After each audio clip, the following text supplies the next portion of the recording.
Ez a csatorna, ez neked szól, hogyha már csalódtál a fitnessiparban, meg úgy érzed, hogy átvertek, amikor azt mondták, hogy 6 hét alatt át fogsz alakulni, és nem alakultál át, és azt mondod, hogy te ebbe az egészben már nem is hiszel, mert te ezt úgyse tudnád megcsinálni.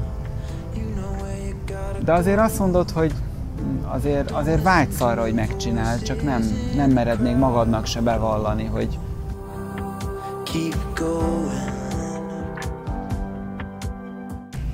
igazából te szeretnéd elérni, csak nem tudod, hogy hogyan, mert annyit csalódtál, és annyi negatív tapasztalatod van.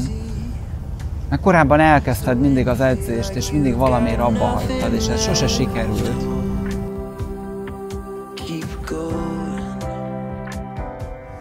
Hogy mi az, amihez kell a tehetség, és mi az, amit tehetség nélkül is meg tudsz csinálni.